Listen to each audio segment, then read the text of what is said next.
তোমরা কেমন আছো? আজকের একটা নতুন ভিডিও নিয়ে চলে এসেছি। দেখো, এর মোরব্বা করব।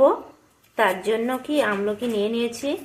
আমলকি দেখো এরকম সব ফুটো ফুটো করে দিতে হবে। এরকম চামচ নিতে হবে, চামচ নিয়ে এরকম ফুটো করে দিতে হবে, দিয়ে চুন জলে ডুবিয়ে রাখতে হবে।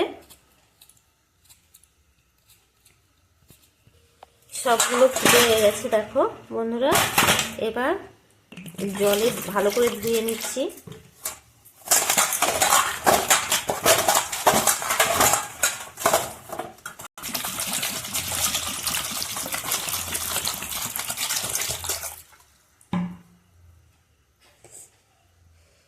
চুন জলটা বাটিয়ে করে নিয়ে নিয়েছি। এই চুন জলটা দিয়ে দেবো, দিয়ে 3-4 ঘন্টা ডুবিয়ে রাখবো। এসছি দেখো কত সুন্দর আমলকিগুলো কি গায়ের রং হয়ে গেছে। একে ভালো করে চটকে ধুয়ে নেবো, ধুয়ে নিয়ে পুছে কি মোরব্বা বানাবো। এই 2 ঘন্টার বেশিও ভিজিয়ে রাখলে কিছু হবে না। যতক্ষণ চুন করে জলে ডুবিয়ে রাখবে ততক্ষণ আরো সুন্দর হবে। উঠে নেব,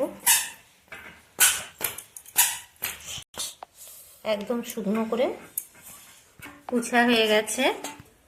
200 গ্রামটা দিয়ে দিচ্ছি, আর 1 বাটি জল দিয়ে দেবো।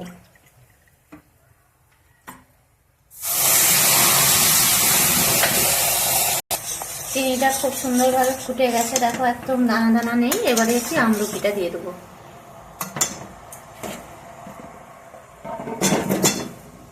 চিনি জলে আমলকিটা খুব সুন্দরভাবে ফুটো, আমি কি ঢাকা লাগিয়ে দেবো 10 মিনিটের জন্য। এবার হয়ে এসছে, ভিনিগারটা দিয়ে দিচ্ছি।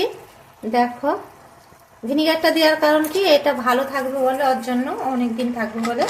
আর দেখো এমন কি হয়ে গেছে, দেখো এই যে ফুটো ফুটো করে দিয়েছিলাম না, এই ফুটোগুলো থেকে কত সুন্দর ওই যে বুজবুজ করে উঠতেছে।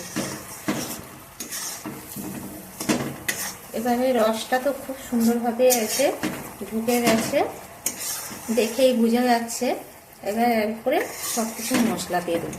লবণটা দিতে মনে ছিল না, লবণটা দিয়ে দিলাম একটু অল্প করে।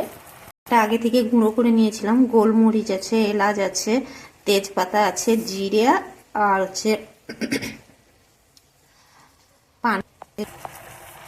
যেটুকু মশলাটা গুঁড়ো করছিলাম সব মশলাটা দিয়ে দিই।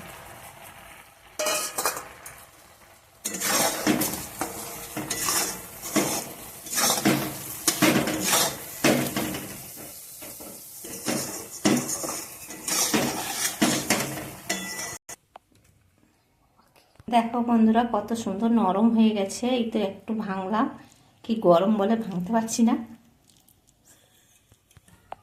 ভিডিওটা এই পর্যন্ত। যদি ভালো লাগলে লাইক কমেন্ট শেয়ার করবে।